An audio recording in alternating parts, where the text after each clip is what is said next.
The real reason why we're here is for the Arabia 16 1v1s tournament, which is hosted by the Aoe2 HD OZ Clan, which you can find the link to all of their stuff on the screen in the sort of bottom right area. And so today I'm going to be casting Elixir versus DFS. We're still in round 1, by the way.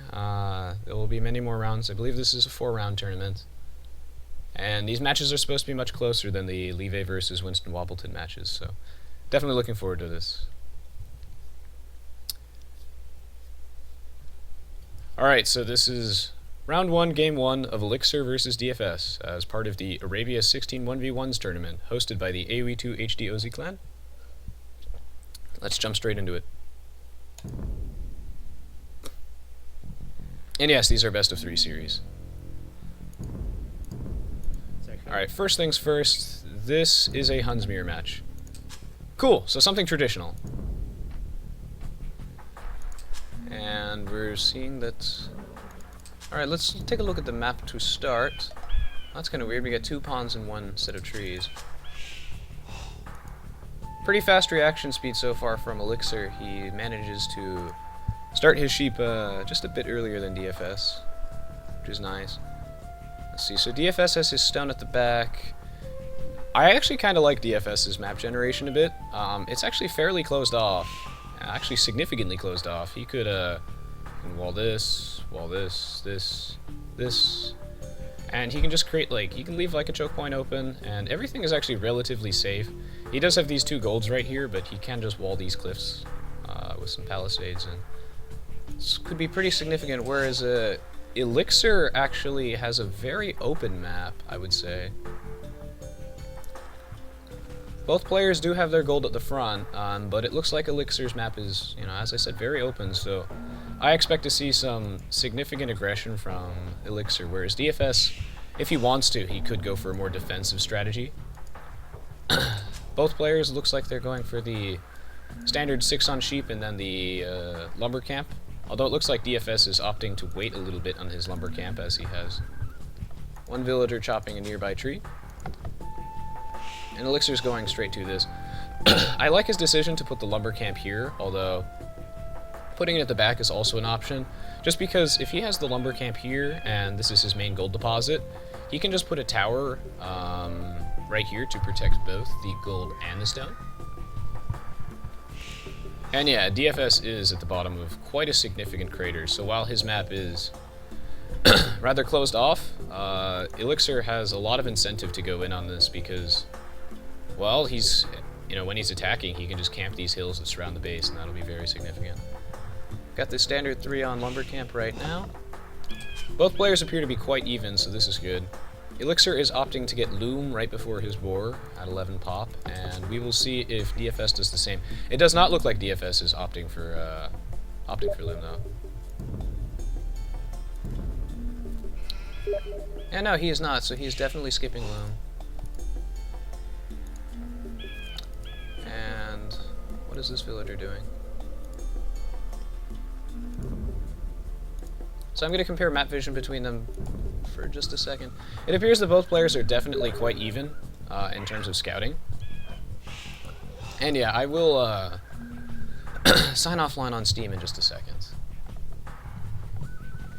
if this keeps up.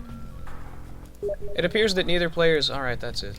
I'm just going to sign off Steam. 1 moment. Alright, so anyway. It appears that neither player have okay, so he's getting his boar right now, but it looks like he screwed up the boar lure just a bit. We see we have 4 on wood for DFS right now, and only 3 for Elixir, which means that DFS is opting for an earlier barracks, most likely. And yeah, I know, right? Now this will be interesting, because this boar lure, yeah, could have been screwed up, just because it's so low on HP. That he'll have to be quite careful when he gets him under the town center, especially because he doesn't have loom either, but it looks like he's getting loom right now. And yeah, we got a little bit later boar lure from Elixir. Oh wow, yeah, so that's going to be actually fantastic boar lure. You want it to be basically completely under the town center like this, so your villagers don't have to waste the extra second force dropping off that food. So we still have 3 on wood from here, and then 4 over here. Elixir has opted for an earlier mill, though. Let's see if that makes any difference. Early game Hun wars are never really that exciting, though. Looks like Elixir is opting to get both boars under the town center at once to sort of shoot for a faster feudal age. If you're looking for a faster feudal age, you would definitely want to hunt several things at once. And yeah, strong start from both players, really. Looks like DFS is considering harassing that villager with his scout, or maybe perhaps blocking or trying to steal the boar, but he has decided not to.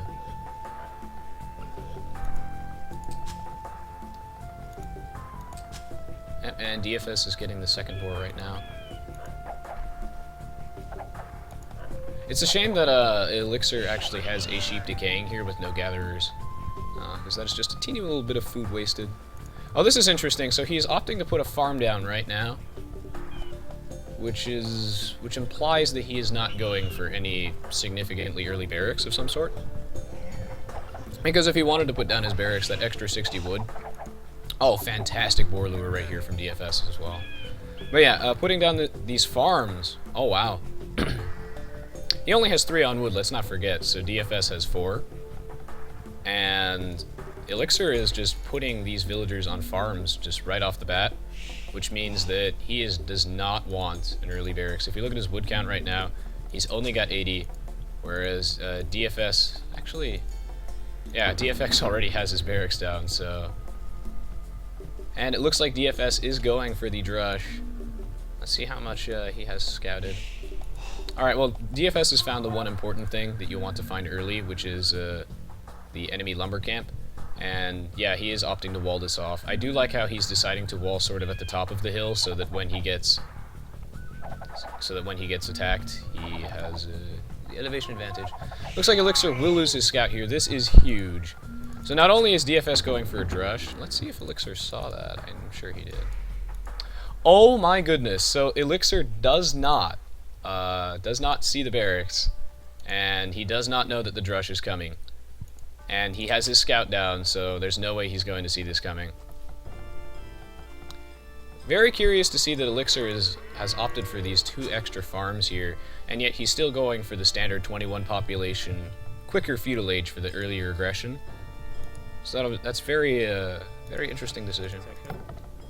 He's going for the double lumber camp, which would imply that he is going to try and plop down probably, I'm going to say, 2 archer ranges as soon as he gets up, because he's going to need a lot of wood for both of those.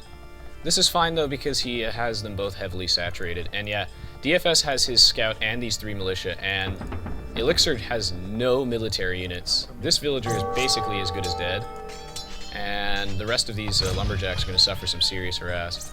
Oh, this is great play, too. He forced out the cancellation of the barracks from Elixir, so that's going to be a very big problem. We'll see if this villager dies. DFS is actually trying to body block the villager there. Some excellent control from him. However, unfortunately, the villager lives with 2. I don't know why Elixir is sending this villager. Yeah, he's going to send it back in. And then he's going to wisely send out a villager with full HP to try and go do some building. Huge eco harassment, though. These villagers are idle. So even though villagers do beat militia in a one-on-one combat scenario, they don't have to gather resources. So forcing the villagers to fight with the militia means that they're not gathering anything. So very significant eco damage here. This drush is going to be very significant. And, no, so it looks like he is opting for this stable. Curious decision then to go the double lumber camp and then the 2 farms then. He does have quite a bit of excess food for the scouts, but he probably could have saved that wood.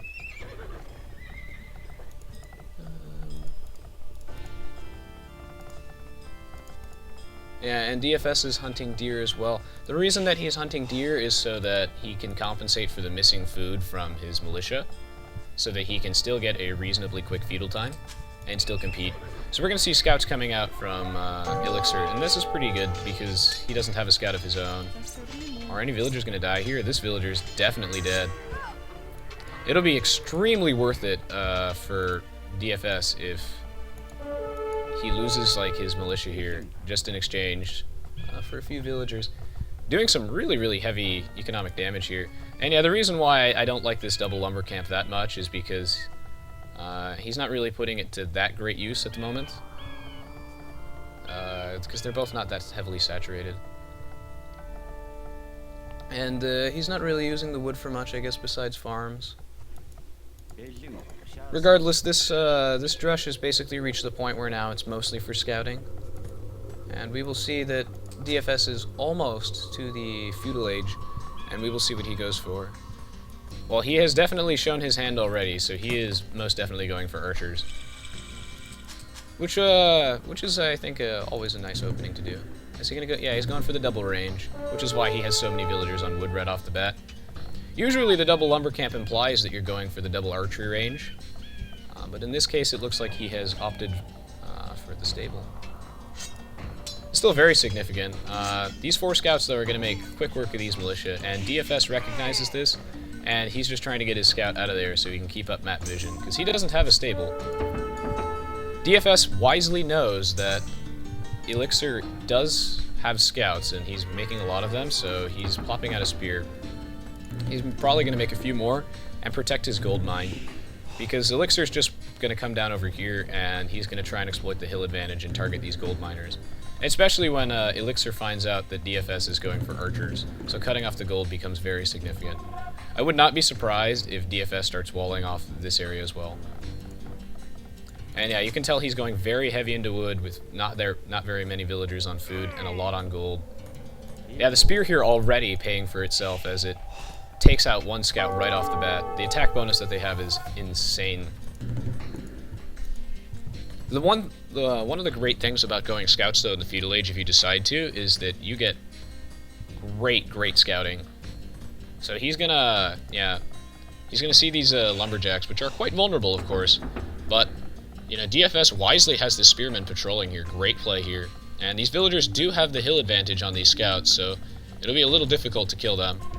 And yeah, he's putting the watchtower here. I liked this decision because this does protect his gold, which is very important that he keeps his gold income high as he's going for archers.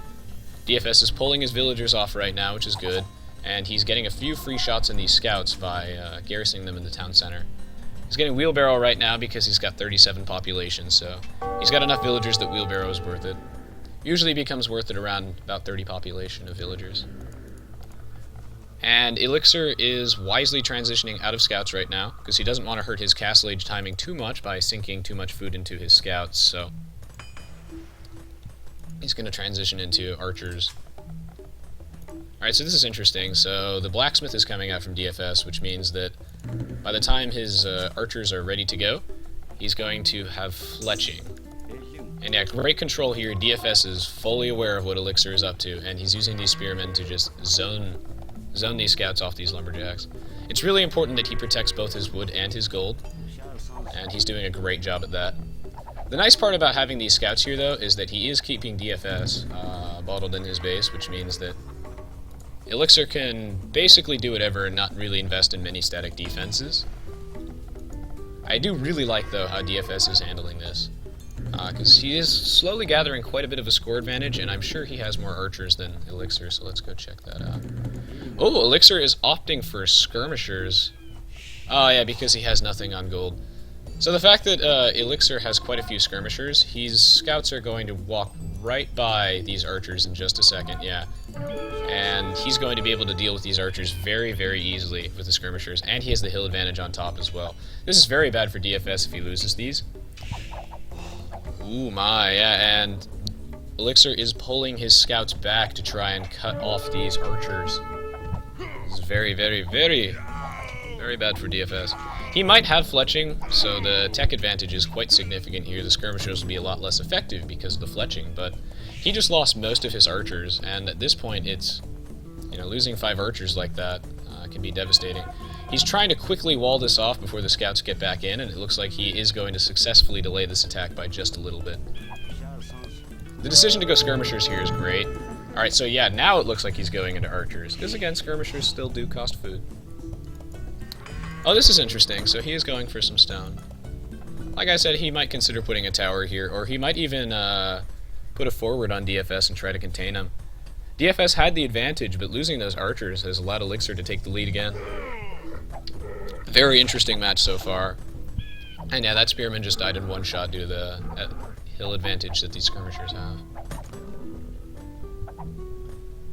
Yeah, this watchtower is in a great position though, because in order for Elixir to harass the rest of DFS's base, he does have to take extra damage from the watchtower. Or the watchtower is missing most of its shots, how unfortunate. No ballistics yet. DFS is opting for a stable right now, which means that he's very likely considering knights when he gets to the next stage. You notice that both players, despite not producing many units that cost food, have a lot of farms. I mean, obviously Elixir has a lot of scouts, but he's delayed a lot of the production of that, and that's so that they can start stockpiling food to think about the Castle Age. Yeah. DFS has pulled his villagers off, and he is transitioning his lumber camp over here to prevent any unnecessary villager losses. He might also be trying to produce a scout or two here, because scouts are insanely effective against skirmishers. Two really great players this game, though, wow. Yeah, no, he doesn't, I don't think he wants to kill the watchtower just because it would take way too long with the unit composition that he has. Looks like DFS is trying to sneak some villagers in here, and yeah, here's the watchtower that I was talking about. Oh, double watchtower. Yeah, to keep this entire area completely safe. DFS is going to do some economic damage here, but these archers will go down. The villagers are still an effective fighting force in the feudal age, so they can still fight them. It would take a long time, yeah, for these watchtowers to get killed. I do like his decision to try and put up a makeshift wall off here. The outpost here is also nice, so he can scout if there's any forwards or something. But Elixir is doing a really, really great containment right here, and DFS is reacting accordingly. Yeah, the decision to transition back into scouts is one that you don't see very often, but in this case it's quite wise. Elixir has, well, no spearmen in the front lines. I don't even think he has any at his base. No, he does not. Yeah, so he has no spearmen, and these scouts do absolutely decimate the skirmishers, and you can see that DFS has decided that he wants the defense upgrade for scouts, which means that these skirmishers are even more useless against the scouts. This villager is dead, though, but the scouts are going to be absolutely devastating against these skirmishers. And archers as well. Really, Elixir has absolutely nothing to do to deal with these scouts at the moment. So I think it's a pretty wise decision. But again, Elixir just has DFS bottled in so effectively right now that it'll be interesting to see what happens now. So many idle villagers inside this town center right now, but it's not like DFS has much of a choice, unfortunately. He's going to try and hold this hill with these archers, but these archers have been caught out. They are a bit out of position right now, and despite the hill advantage, they are probably all going to die. Oh, but it looks like actually the scouts have definitely altered the tides of this battle. And yeah, the defense upgrade also, yeah, does mean that he is going to continue investing in cavalry, definitely into the Castle Age. But it makes the scouts so much more tanky. They're going to take basically no damage from the archers as well, which he already knows that Elixir is investing in. 3 ranges, so this means that Elixir is most definitely going for cav archers, and I'm pretty sure DFS is going for knights in the Castle Age, so this will be interesting because those are the 2 most popular Hun Castle Age choices. It's all about mobility in Arabia, so you have to sort of choose very carefully what units you want to use. And being fast and being able to get around the map to quickly defend your base if you need to, or get to the enemy economy and raid it, can mean the difference. This scout's gonna die, unfortunately. Oh, nope. Never mind. Good control by DFS. Not throwing away any units for free. We've got another mining camp over here so that he can saturate both sides of the gold mine without his villagers walking too far. And he is wisely rebuilding another lumber camp so that his villagers, again, don't need to walk so far to drop it off. I like the blacksmith over here because it gives him a bit of vision, so he knows if DFS is trying to sneak anything in. And he'll probably wall this off eventually. It'll be interesting to see. Elixir is so open, though, compared to DFS. And now that DFS has successfully repelled Elixir, I think this is quite dangerous. Because like I said, Elixir has not much in the realm of defense, although he is wisely putting... These watchtowers are going to make this area pretty hard to harass, but these stone miners are quite vulnerable. It won't be hard for DFS to sneak units in, but... Let's see if that makes a difference. Oh, another archery range, yeah, so I guess he's probably going for some more archers in the meantime. Both players are not quite at the castle age yet, although DFS is going to hit it much, much sooner. And that's because he invested in archers a lot sooner. Elixir made a lot of scouts this game, which is totally fine. He probably made somewhere around the realm of, I would say, 12 scouts, and he made quite a bunch of skirmishers. And DFS made a lot less scouts. Oh, cool. Looks like he went for bloodlines as well. I do definitely like this. So his scouts have a incredibly significant tech advantage on Elixir scouts, which means that, again, they'll be very, very tanky, and these archers and skirmishers will be a lot less effective. Another archery range coming out from Elixir. Actually, yeah, I do believe, though, that the defense upgrade for the scouts means that he probably still won't be transitioning heavily into knights, actually. He's got all these archer ranges, and the bloodlines is actually probably for cavalry archers. But we'll find out. It's hard to say. It's hard to say, but one thing's for certain is that Elixir is definitely going for cav archers. And there's going to be a pretty big battle here. Elixir does have the defense upgrade on his ranged units, though. Looks like both players are just posturing back and forth, holding their respective hills. But DFS's decision to... Oh, wow, another double watchtower from Elixir. This might be overreacting, honestly, because these watchtowers are incredibly effective in the feudal age at preventing aggression, so this area is completely invulnerable until DFS hits the castle age. But here's the thing, is these two watchtowers were placed at 27 minutes in, so I do not believe that they'll be that effective, because, you know, if DFS makes a few knights, and even just the cavalry archers can still swoop in and still kill a couple villagers really quickly. And, you know, with the addition of rams and mangonels, these watchtowers will lose their effectiveness, so that might not be the best use of stone. We'll see, we'll see. I think Elixir is just anticipating that DFS will spend much longer in the feudal age than he is, but DFS is almost up, and Elixir is just advancing right now. So there's going to be a brief window here, I believe, where... Oh, but DFS has, like, almost no gold, though. Yeah, there'll be a brief window here where DFS has a very significant tech advantage. Unfortunately, he lacks the gold to... Okay, yeah, so he's starting with crossbowmen. He lacks the gold to get Bodkin Arrow, but I'm sure he's looking for that. And yeah, forward siege workshop. He's going to probably send in a ram here and just try and devastate this. All Elixir has are ranged units, which are extremely weak to... well, rams are extremely resistant to archers. Not that archers are weak to them. And another watchtower going down here for Elixir. My goodness. He really, really does love his towers, and I consider this almost a sign of weakness at this point. He's basically conceding that DFS has a significantly stronger offensive right now, and he feels the need for these watchtowers, but I really don't think they're going to be that effective. Yeah, DFS is going to need a lot more gold miners, though, to maintain this. Alright, yeah, so he's got the Bodkin Arrow crossbowman standard timing attack here. Ooh, the decision to go light cavalry, though, is quite an interesting one. He has a lot of excess food, so I guess it makes sense. And again, these light cavalry are going to make short work of these archers. A unit that I feel is definitely underutilized.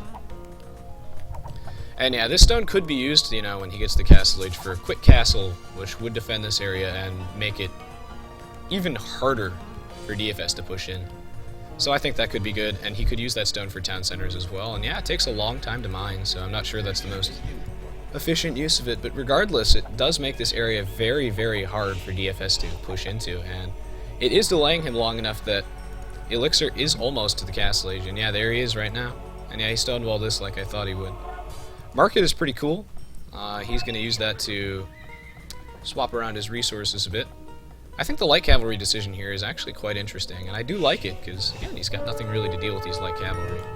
I expected the similar crossbowman and Bodkin Arrow from Elixir, and we'll see where the players go from here. Perhaps they'll go into cavalry archers, or maybe they'll think about knights or something. Alright, yeah, so now this area is getting sieged. It's a shame, though, that these archer ranges do have the hill advantage, so this mangonel is doing less damage to them.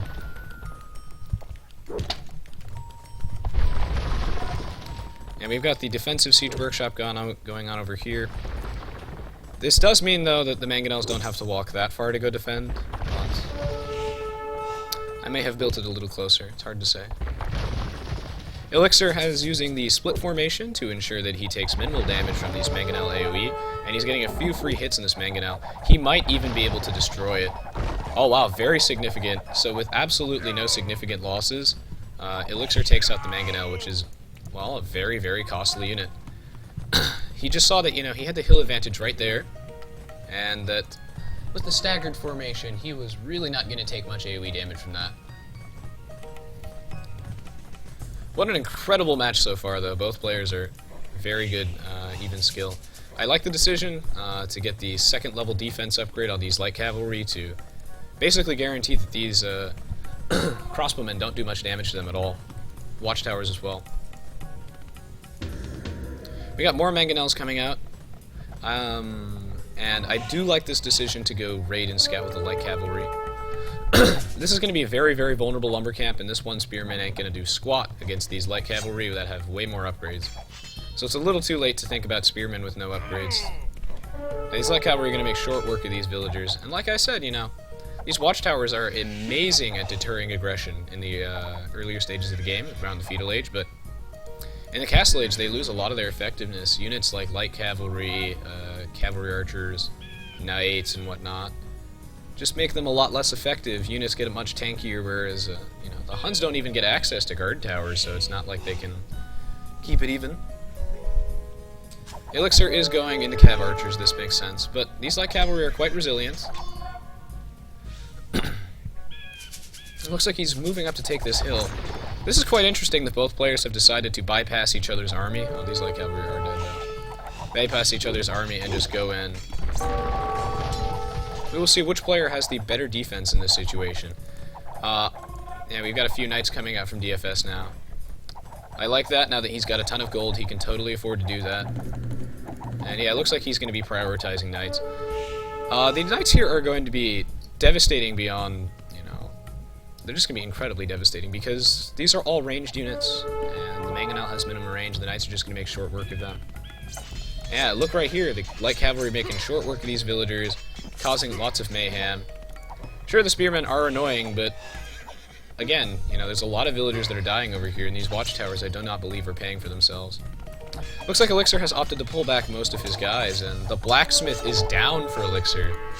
Oh yeah, Elixir also does not have bloodlines. And, ooh, this town center is going to take a bit of harass, it appears. Does Elixir even have another town center? Elixir does not have another town center. Also very significant. And that is another town center coming down from DFS. If you're wondering what the point of this one is he can hunt the deer and protect his gold miners.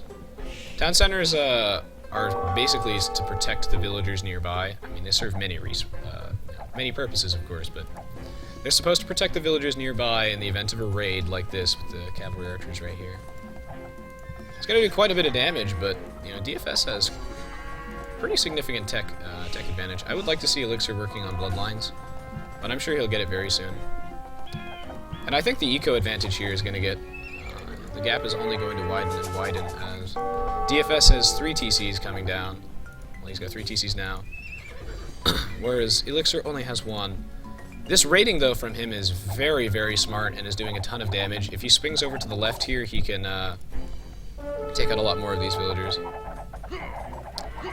Ooh, so DFS is going to get a lot of free kills here because of this hill advantage, but I think he's going to pull back just because of all the mangonels here. That, and he's going to send his cavalry back to deal with these cavalry archers. Yeah, because Elixir is wisely just eating these lumberjacks for breakfast. The raiding here is just very well done.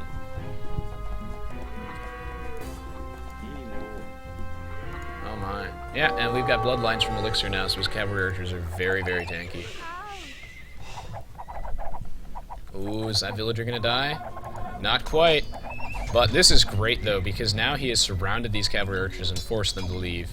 He's just building them in his stables, because he He doesn't want to send them in one at a time against an army this size, because he doesn't have enough unit production facilities to really just stream them in, so he needs to mass them up. These cavalry archers cannot turn back and shoot without taking some very significant damage here. Looks like these cavalry archers are also going to get in here and do quite a bit of damage. Ooh, another villager down.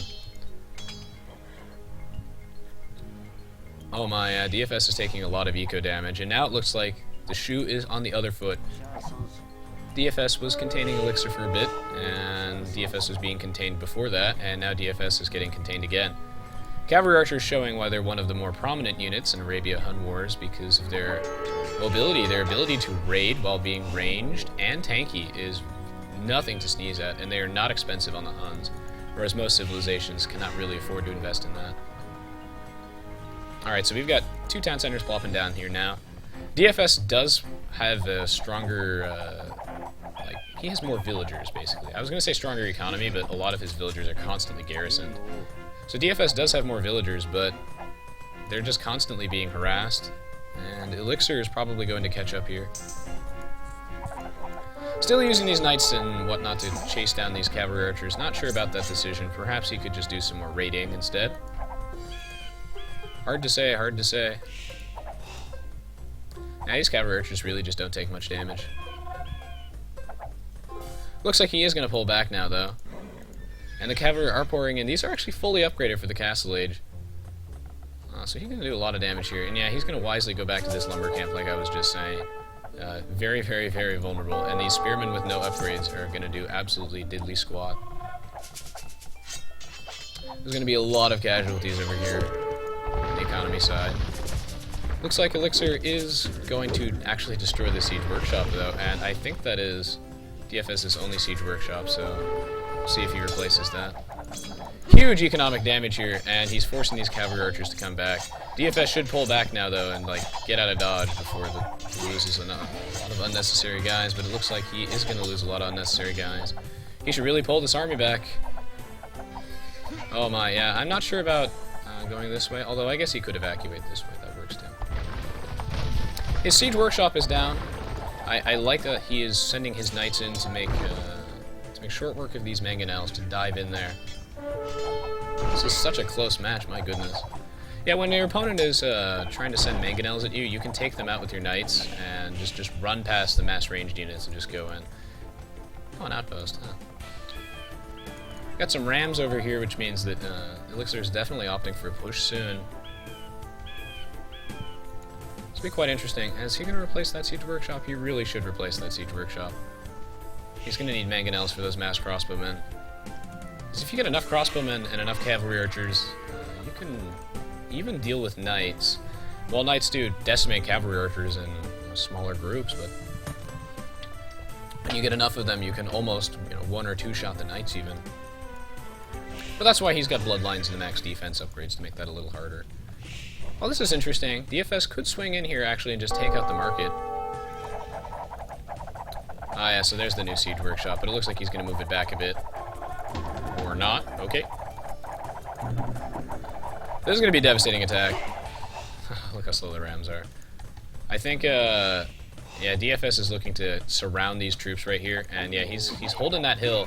Half these guys are not on the right elevation, and the positioning of DFS's troops here is absolutely brilliant.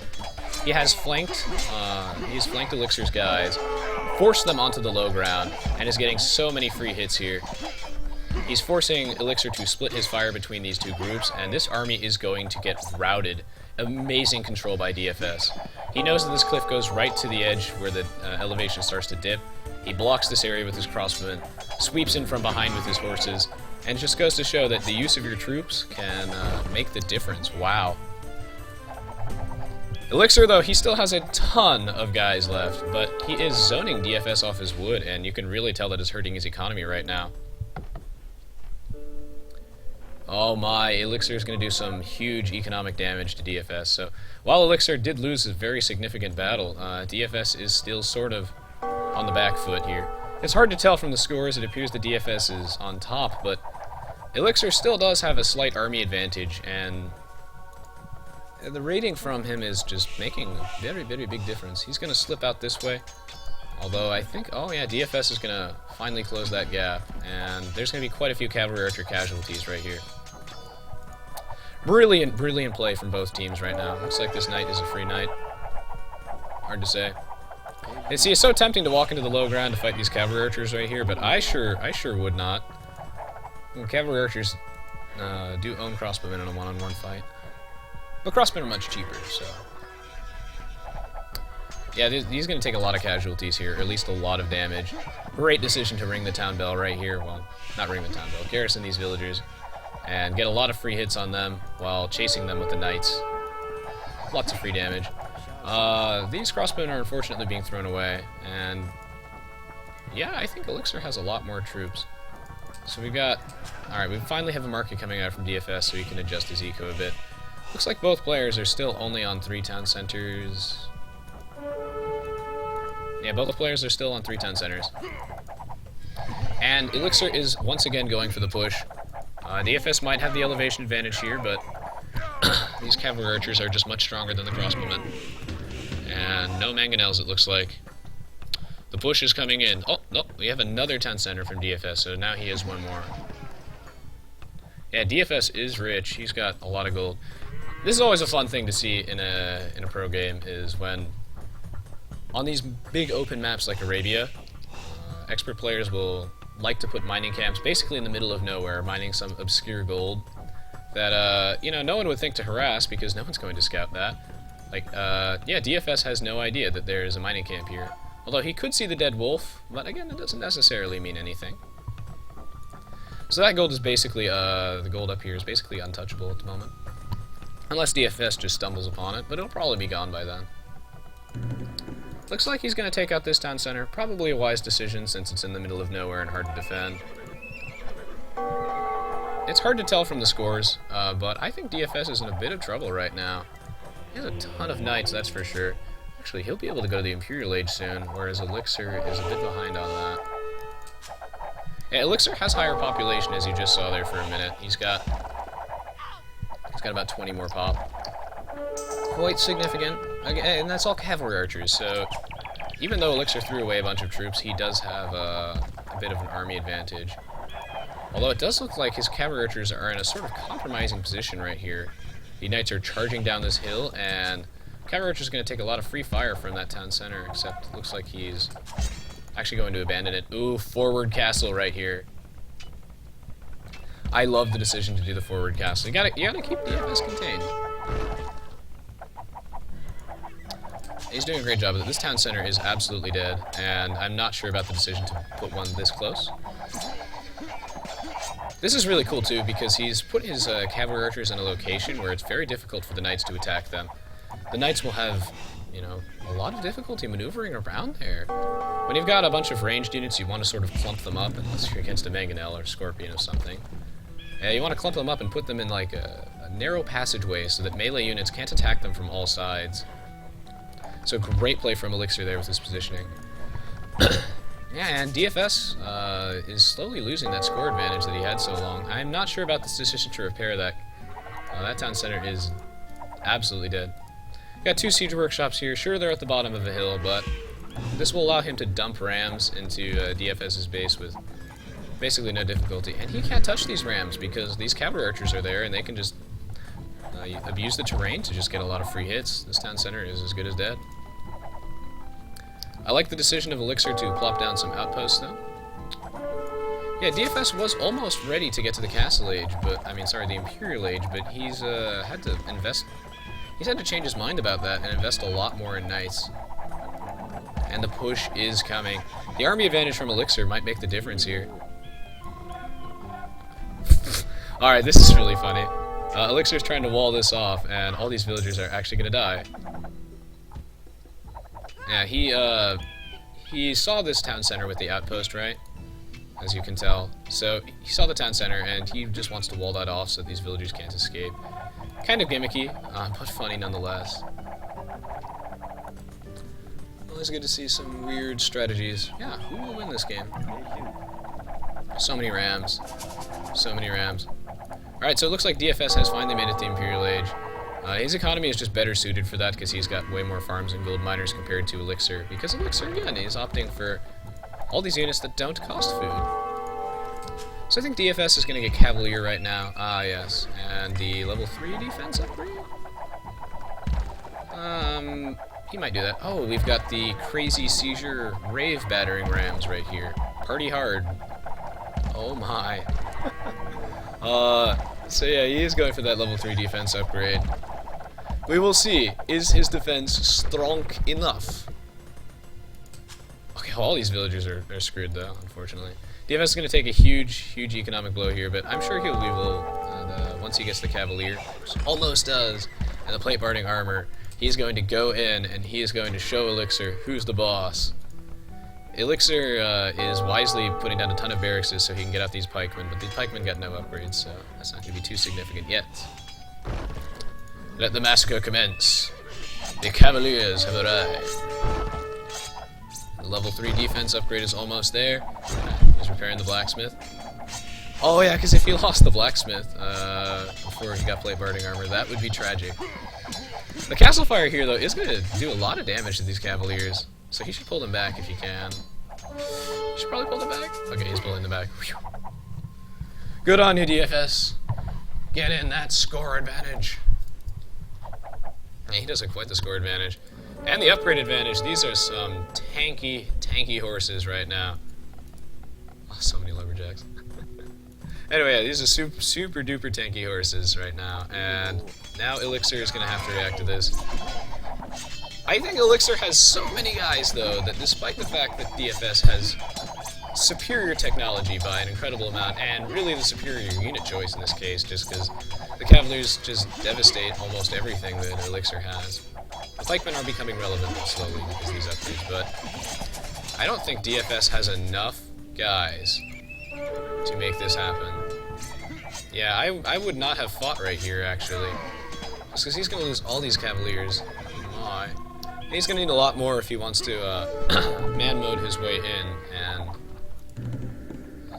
just kill people. But yeah, I think the thing that's making the difference in this game is that Elixir, for the most part, you know, he's got a couple of his armies routed by brilliant play from DFS, but for the most part, Elixir is being a bit more conservative as his units, whereas DFS is not afraid to lose them. He is not afraid, but Elixir is, you know, he's keeping his cavalry archers alive. And you know, they've lasted through everything.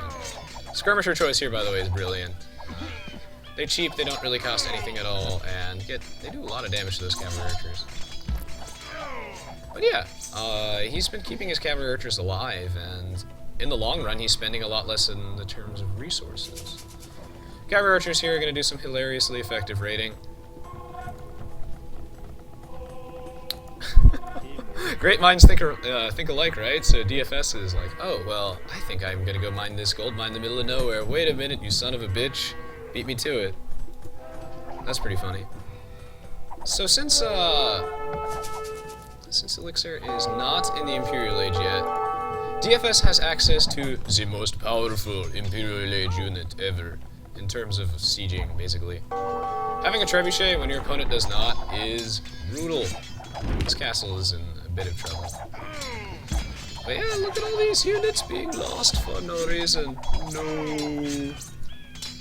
Sure, the raiding here is effective, and he can go in here and he can kill a lot more villagers, but DFS is going to need a standing army right now. He's shifting back into the light cavalry because his gold income is a little lacking, and he wants to do some more raiding. And DFS has been trying to get relics this game, which I think is pretty cool. A lot of pro players will try and put stables in weird locations on the map in hopes that they don't get seen, like Elixir is trying right now, but of course he gets seen because Murphy's Law. And this is so that you can stream cavalry, like light cavalry or knights into the enemy base to raid it from weird angles. Lots of economic damage going over here, and yeah, these farms are from Elixir are not getting reseeded. Oh, so many idle villagers. Oh, that is simply not exquisite. And these villagers do have to walk quite a way. These players obviously have a lot to worry about right now, though, so it's understandable that their economic management gets a tad bit sloppy. Oh my goodness! DFS is going to take this castle out. Incredible. This is going to actually... Wow, that is actually very, very, very, very significant. Not only does that mean that Elixir does not get access to conscription when he immediately reaches the Imperial Age, but he just lost a ton of map control. And he's doing some good eco damage here. He's got so many cav archers. I would like to see level 2 defense from him at some point. Oh, but the raiding! The raiding! The mining camp is now property of the DFS. Pikemen are completely relevant though, now with the double defense upgrades, but... I think the tech advantage here, though, is starting to become a very big problem. Access to trebuchets means that he can siege these buildings without endangering himself in any way. Oh my. The raiding. Don't forget to raid. Look at the damage. Oh my god. That, oh my, so many villagers gonna go down here. So many villagers going down. But again, you know, DFS is, he's left the elephant in the room right now, which is that Elixir is slowly pushing. DFS has spent almost, you know, a huge chunk of the game just avoiding battles. Like, avoiding confronting Elixir's force directly. Except that one time, you know, when he killed all of them. But for the most part, he really would prefer to, nice job screaming the pikemen over here. Deal with those. But yeah, he'd prefer to not engage this massive army of cavalry archers directly and rams and...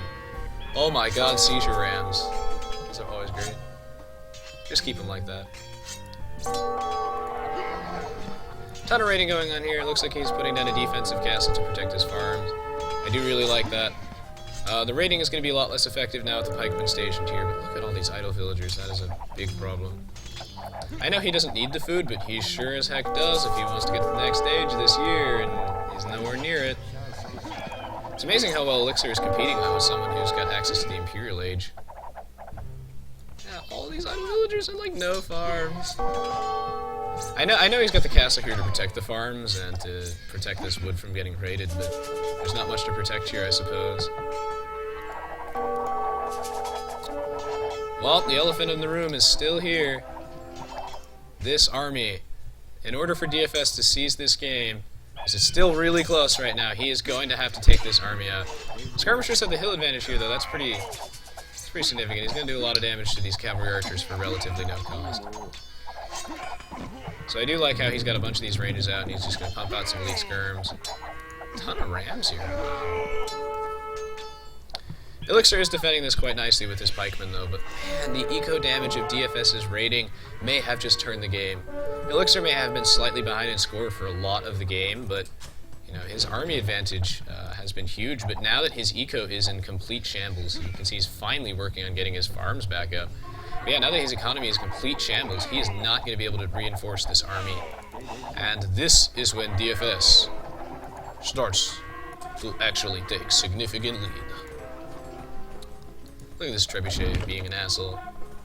It's completely protected, by the way, this castle right here, and pretty sure he's got murder holes.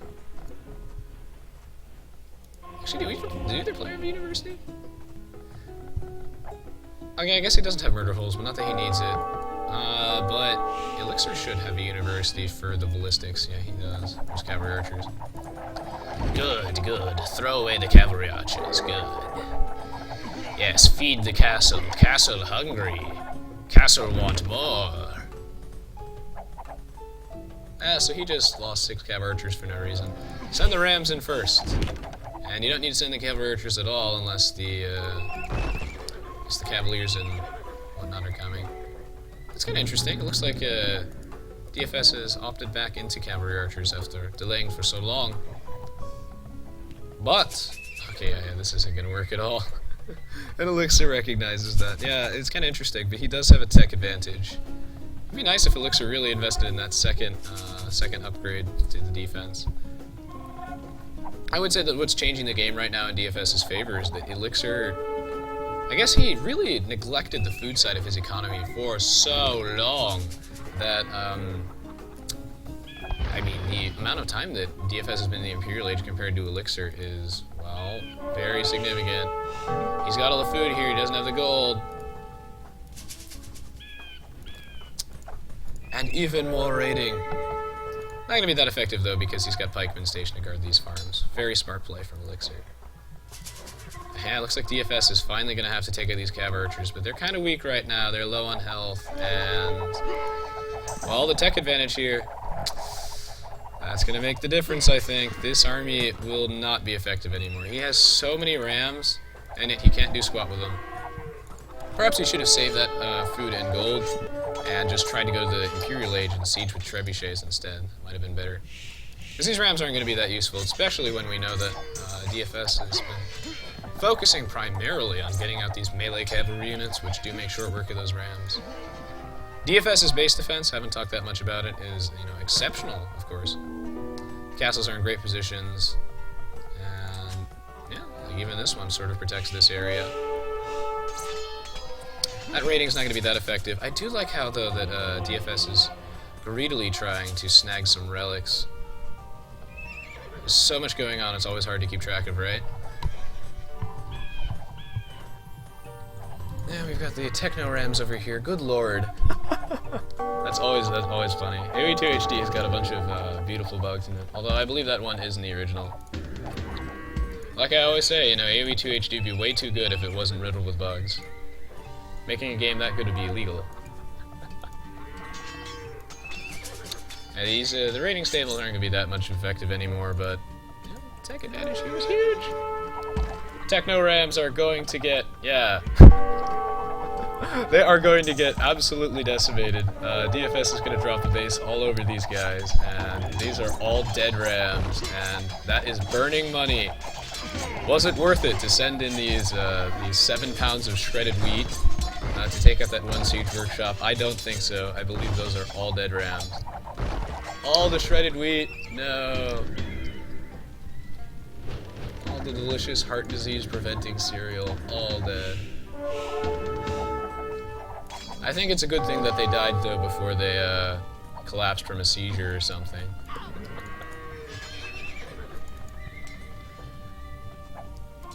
Yeah, it's just the amount of time, you know, the difference in age here. It's so easy to get stuck in the Castle Age, it really is. It's also pretty easy to get stuck in the Feudal Age if you're not careful, but getting stuck in the Castle Age also happens. Elixir had a huge army advantage for a long time, so he could have just laid off on the troop production for just a little bit to get to the Imperial Age. That could have made the difference. Oh my god, he is still never going to get to the Imperial Age. Not at this rate. He's never going to make it there.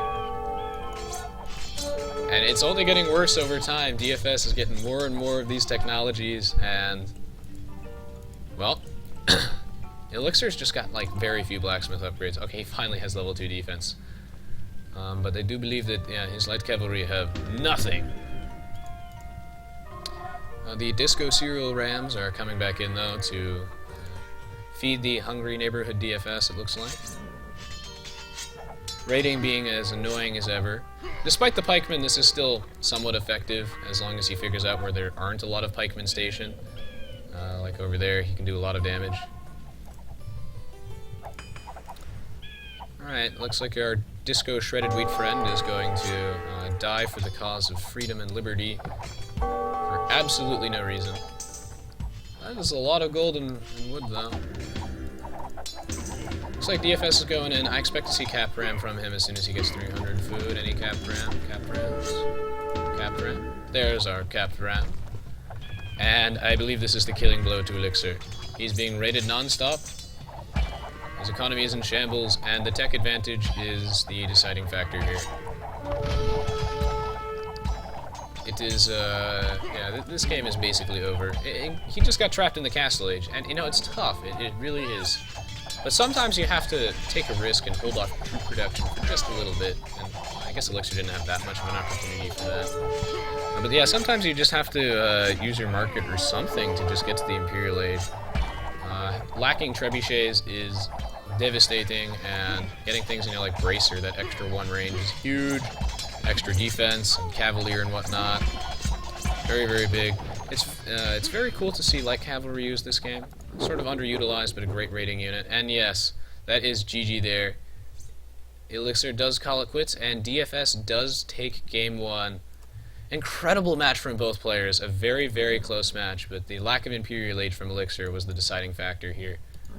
Brilliant play from both players. I'd especially like it when DFS flanked Elixir's cavalry archers.